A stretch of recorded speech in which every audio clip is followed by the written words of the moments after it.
Hey y'all, I'm back and I have more creepy stories. I'm pretty sure I've read from this before, but it would have been forever ago because I started reading and it sounded familiar. And so I scrolled and there's so many stories. So I'm making another video. This says, what is the scariest story you know to be completely true? When I was a kid, there was a peeping Tom in the neighborhood. But the weird part is we all knew who he was. A little older guy named Ralph who lived a couple streets over and smoked like a chimney. We knew because he was caught once early on by a neighbor while on their roof, watching them through the skylight. The neighbor had left a ladder against the house when doing work earlier that day, but after that, he was like a ghost, impossible to catch. People would find footprints in cigarette butts outside windows, smell cigarette smoke, and occasionally see the red cherry on the cigarette glow in the woods. Occasionally, angry dads and teenagers who spotted him out in the darkness would give chase, but he moved like a deer through the woods and nobody could put their hands on him. Cops were involved a few times and they dragged him in, but it was never for long.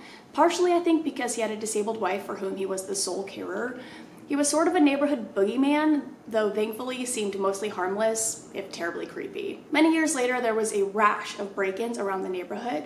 People even joked at the time it must not be Ralph, because we all figured he had copies of everyone's hide keys already if he wanted to go inside. Side note, we later learned he definitely did have keys to some houses. Anyways, everyone's guard was up. One night, one of the neighbors heard a commotion outside and ran outside to find a stranger laid out in his driveway, beat to shit. They called 911, and when the police arrived, they were able to identify the guy as somebody who had previous arrests for breaking and entering and found items from the previous break-ins in his vehicle nearby and later his apartment. As for how he ended up taking a bloody nap in the driveway, he said he was jumped from behind in the dark and never got a good look at the guy. All he remembered for certain was the guy stunk of cigarette smoke. And someone commented, bro was like, I'm the only motherfucker creeping on these houses. That's insane. He's like, and get away from my people. He watched you guys so often, you were like family to him. And he's got your back. I wouldn't even mind Ralph anymore, honestly. Oh my God, okay, this one's really bad. Fuck. Responded to a 911 call of a frantic neighbor with a girl that reported her mom was severely injured. Get on scene and find out the ex-boyfriend knocked on the door at 0300. The young girl recognized him and let him in. He said, thanks, where's your mommy? She pointed to her bedroom and he proceeded to stab her multiple times in the face and chest. He then told the daughter sorry and slit his own throat. The daughter then ran around the neighborhood, knocking on doors until a neighbor answered and called 911. Oh my God. I can't imagine like seeing something like that and being able to like move on the next day with a new fucking crime. That's horrific. Damn, this one says, one of my elementary school friends ended up working as a gunman for a cartel. He was killed this year in a gunfight with the army. Not really a scary story, but it messes me up every time I give it a thought. Just reflecting on how different our paths in life became. I'm beyond happy and doing well in life, both emotionally and economically. He, on the other hand, had drug addiction issues too young and unfortunately ended up joining the wrong people in the wrong place. It is really, really like sad because I feel like a lot of the people I grew up with too, you like wouldn't even it's just, I don't know. It's bizarre that you could have almost like the same upbringing or very similar upbringings, just end up in completely different places. The first one was like a little silly, so now I'm like, oh my God, I forgot these were supposed to be scary. Okay, this one says, this one is personal. My family and I are staying in a rental house for a few months because my dad was shit with money. This particular house was owned by a fairly wealthy friend of his who was going through a divorce because his wife had developed a long and nasty drug problem. So we're staying there pretty cheap. One night near Christmas, I groggily wake up and see a woman wearing white going through drawers on the other side of the room. I must have made a sound because she turned and rushed over to me and gently said, shh, go back to sleep, little boy. Weirdly, I did. She looked like Liza Minnelli, if that's at all relevant. Next morning, I wake up to my parents acting weird and I hear one of them make a comment like, I can't tell what's gone and what's not. For some reason, I didn't connect the dots until I was older and never told them what I saw. I thought it was a dream. So yeah, the former crackhead owner of our rental house broke in, probably had a key, and I saw her but didn't do or say shit. I was probably 9. At 9 years old, what are you supposed to do in that situation? A good friend of mine from high school was driving his perfectly normal family in their perfectly normal minivan on the highway. They were on vacation headed to Disney World. I'm scared. A pickup coming the other way crossed the center line and hit them head on. He and his 2 sons were killed instantly. His wife and daughter, the youngest child, were critically injured but survived. He was literally one of the 2 or 3 genuinely kindest people I've ever met. Got up that morning all set for a fun family adventure. cruising along the highway and then lights out in an instant. And his wife and daughter left behind to go at it alone. Bad things happen to good people, to anyone, and you don't see them coming. As a parent, that's really scary. No, it's just, oh my God, it's heartbreaking. Like, anything can happen at any fucking time. Like, it's not fair. It's just not even fair. And then this one is so short and just says, my brother-in-law roomed with Jeffrey Dahmer at Ohio State freshman year. And how is he coping with that? Real scary guy I knew through a mutual friend once claimed that he would murder a rival of his in front of their children so that his legacy of treachery would be remembered. He then went on to do exactly that. Shot a man to death at the breakfast table in front of his wife and kids. And we just want like anyone to have access to guns. That is mental illness if I've ever seen. And not the kind of mental illness they say is the problem. Hi, Nar. This happened just this month. A daughter of my school principal was drunk driving and ran over a small passenger rickshaw with an entire family on it. Killed the father, the mother, and 2 children.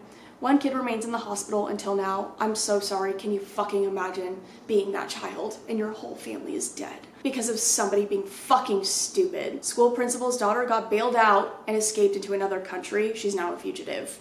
And you know her family bailed her out. Like, and you know they did, which is disgusting. Sorry, my love is not unconditional. Obviously, if you're my child, yes, I'm gonna fucking love you to death. But if you ever did something like that, oh, you deserve the punishment. One of my friend's neighbors had a secret basement dungeon where he used to keep kidnapped women. The story's insane.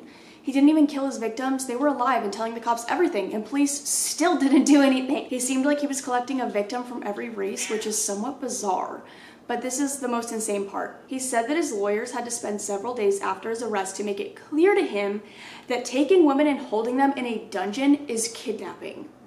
He was arguing with that fact. What did he think it was? And then somebody said, I think I saw that on the news. He thought he had to pay a fine, right? And said he was kind to them because he let them have all the A1 steak sauce they wanted. Shut the... And then somebody was literally like, I thought you were trolling and trying to pull legs, but you're not. That's real? No, there's feeding your victims steak sauce and being like, but I was nice to them, so it wasn't kidnapping. My ex-brother-in-law is John Strutz, which I'm not sure who that is, but I'm guessing we're gonna find out. He's my ex-husband's little brother. He lived with us from 1998 to 2004-ish. He murdered his wife in 2009. They only found her torso. He had disposed of the rest of her, but for some reason had her torso in his trash can on the curb when the cops came. John was much nicer than his brother. Super dumb. The crazy, convoluted story he told absolutely sounds like something my ex would come up with. I can't prove it, but I know in my soul that John probably accidentally killed / grievously injured Kristen during some fight, panicked and called his brother instead of calling 911. Oh my God, your ex-husband? And Mike told him what to do and what to say. John's dumber than a sack of hair and didn't wipe his ass without consulting his psycho but smarter brother. Mike is intelligent but batshit insane and evil as fuck. John stuck to the story and will die in prison. His brother changed his name and washed his hands of him. I don't know what really happened that night, but I know that the whole hacksaw dismemberment and wild OJ type story sounds way more like my ex than something John would concoct on his own. I'm only shocked that my ex wasn't the one with the torso in his trash can.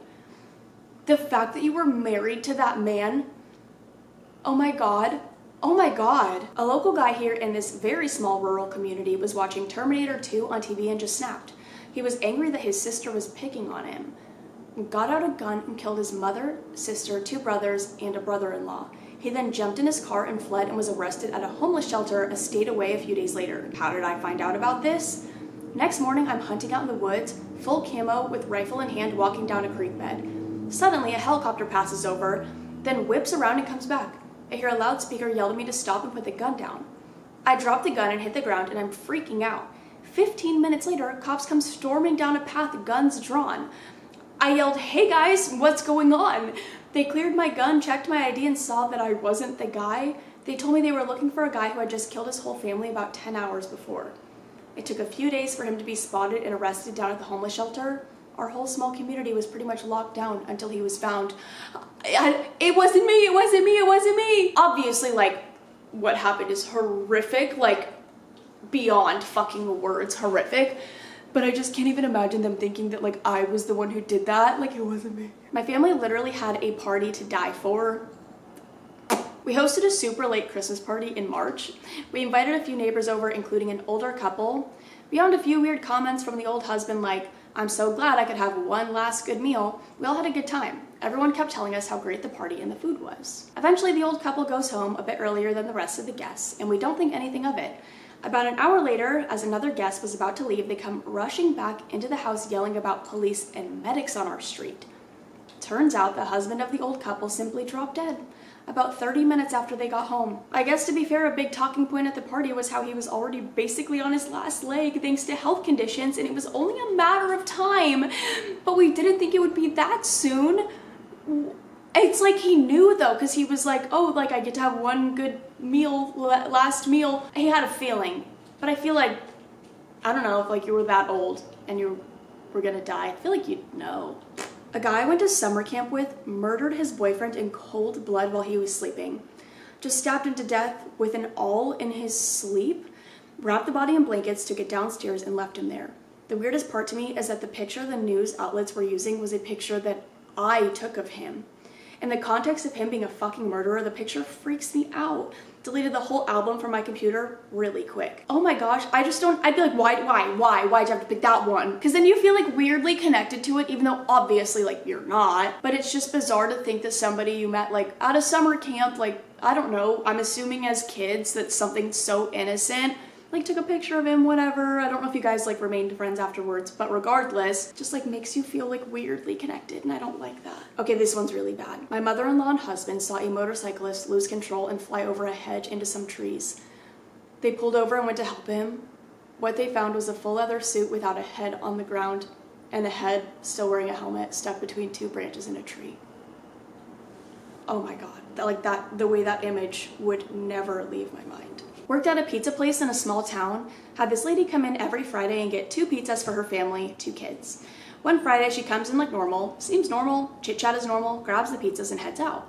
Less than an hour later she stabbed her 2 kids and husband to death, decapitated them, and when police arrived tried to decapitate herself.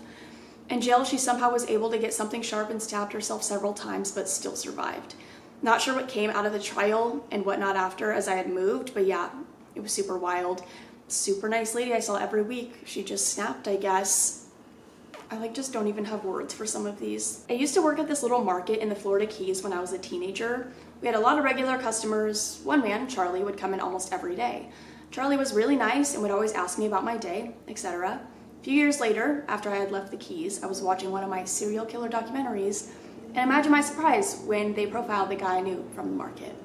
I think about this all the time, and I've said this in multiple videos because I've made videos about people's almost casual encounters with serial killers, before they were known to be a serial killer. These people were just walking amongst us and interacting with us in everyday life, and you would have no idea until something like that comes up. At what point did they start? Why were you the exception? I need to know. People have not enjoyed me telling them that my neighbor was dead in his flat for at least 2 weeks and was only discovered when I called the police to request a welfare check, as he hadn't been seen and there was a weird bin juice smell in the hallway. I know this happens a lot. I've heard many stories even worse, but I know this one happened because it was the guy next door. Isn't it so scary to think that something could happen to you and nobody notices for 2 weeks? Someone even replied to that and said, my wife and I had an apartment when we first got married, and our master bedrooms shared a wall with the unit next to us. The guy next door was a quiet, lonely alcoholic, rarely ever saw him, and when we did, he was going to and from the store for fast food and booze. One evening, my wife and I were watching TV and start hearing the landlord banging on his door. When he didn't answer, they let themselves in, and an hour later, the police in morgue van were there. One officer came to our door and asked if we had seen or heard anything. We said no, rarely even knew he was there. They said he had probably been dead for a couple of weeks. Made our skin crawl that we had slept 3 to 4 feet from a rotting corpse for days. I can't imagine. I feel like it literally makes me want to cry for them. I don't know what. Fuck. I get way too emotional sometimes reading these stories, and then I'm like, why do I do this? I just can't imagine. Oh my god, if something happened to me, I would hope to God that I had somebody who would notice, that I was gone or missing. I don't know. It's just really, it makes me so sad for them. 3 or 4 weeks is I was living in a high-rise on the 15th floor. This is gonna be bad. Got home from morning yoga just as the sun had risen, and there's an ambulance and fire truck in the drive, but no lights or sirens. I get into the lobby to take the elevator up to my floor, and I overhear a cop on his cell phone saying nobody knows where he fell or jumped from. Okay, so being the morbid creature I am, I immediately go up to my place and onto the balcony. I'm scanning the pool deck and don't see anything until I look directly down and see a man that's clearly been dead for a few hours just staring back up at me. Not as much blood as you would expect. A few weeks later, I ran into one of the building employees and asked if he knew what had happened. He showed me the security footage of the guy falling to his death. I guess he was living a few floors directly below me, same floor plan and balcony. He had gone out drinking with some buddies to celebrate a recent promotion. Footage shows his friends leaving his place around 2. Around 2:20, he went out onto his balcony and for some unknown reason stood on a table which kicked out from under him, and he fell backwards over the railing about 6 stories onto the pool deck. He was spotted by a couple a few floors below him when they went out onto their balcony to have coffee and watch the sunrise.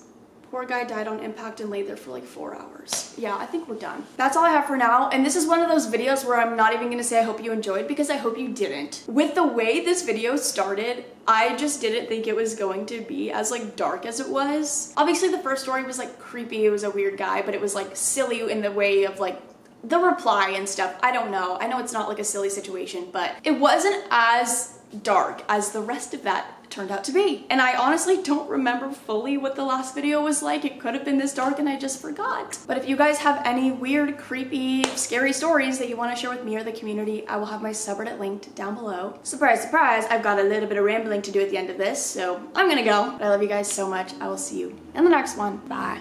I feel like rambling after reading something like that is insane.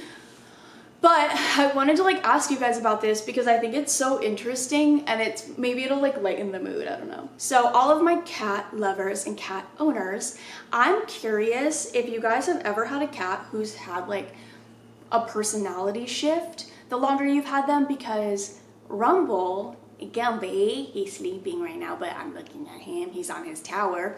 So when I first got Rumble, he was like fairly outgoing, like was not scared at all when he first got to my apartment, and the story behind him is honestly like heartbreaking, but I have a whole video talking about it. I'm not going to go into like all the details of Rumble's like lore, but when I got Rumble, it was from his foster mom who had owned like a sanctuary. She had rescued him and she brought him over to have a play date with Nar to see if they would get along. So she wasn't even gonna like leave him there that day. We were just seeing if they would get along. They were both the same age. They were literally born a day apart, and they ended up getting along so well that she just left him. Like, she was like, if you donate like $100 to my sanctuary, her animal sanctuary, she was like, I'll leave him here. When I first got him, like I was saying, he was like pretty social, was not scared at all, but also like didn't give a fuck about me. Like only cared about Nar and like just wanted to hang out with Nar, be with Nar, and like cuddle with him, play with him, whatever. And as time has gone on, maybe when he was like, cause he'll be 6 this year, but he like just turned 5.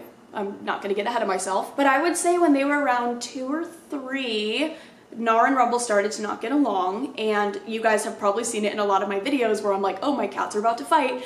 Rumble will just like randomly attack Nar because he's a dick, I don't know. But that's not even the part that I'm talking about. But Rumble, for like most of his life, has not really cared about me personally.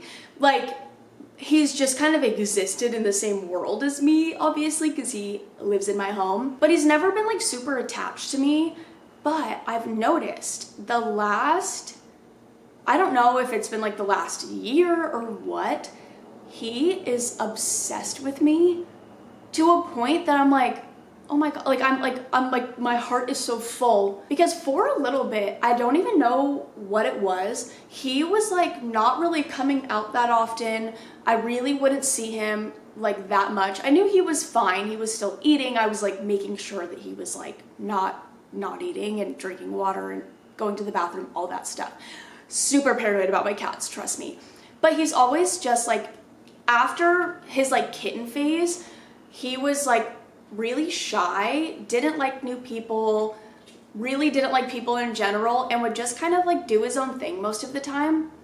But within the last like year, he has like come out of his shell. I don't know what it is. And obviously I've always loved him, like he's my baby, but I like respected his boundaries of like he doesn't want to be held, he doesn't want to be pet all the time, like he doesn't really want to be touched in general, and he just wants to like do his own thing. And I always let him do that. I never like stepped over, like whatever, I never overstepped is what I was trying to say. But especially the last couple weeks, you guys, Rumble is by my side 24/7. He meows at me to be pet, which he's always done that. Like when he does want to be pet, he'll like meow in your face and like pet me, bitch. But it's become like more and more and more like he constantly wants to be next to me. Like I will wake up in the morning and he'll hear me wake up and he will sprint into my room and jump into my bed. Or like if I come home, he'll be like somewhere in the house and I'll walk through the door and he comes running to greet me, which he's never done that before. And so it's crazy because I don't even know like what changed. And I'm like soaking it in because I'm like, well, what if he like goes back to being like more reserved, whatever. But like, I mean, if I'm on the couch at any point, I will sit down on the couch. He's running to the couch to be pet.